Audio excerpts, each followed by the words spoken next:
ఆనంద నిలయంలో వెతక్కండి వెంకటేశ్వరుడి కోసం.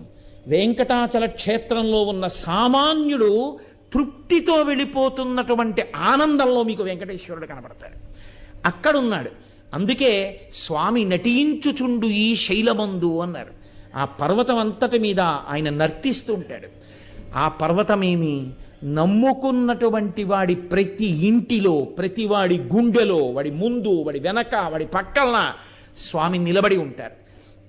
ఆనాటి నుండి ఈనాటి వరకు వెంకటేశ్వరానుగ్రహము అన్న మాటకు అర్థం ఏమీ నాకు తెలియదు స్వామి అని చెప్పినటువంటి వాడిని ఆయన అనుగ్రహిస్తాడు. నాకు ఇది తెలుసు అనుకున్నవాడినో, నేను ఇంత గొప్పవాడిని అనుకున్నవాడినో ఆయన అనుగ్రహించవలసిన అవసరమే లేదు. ఎందుకో తెలుసా అండి?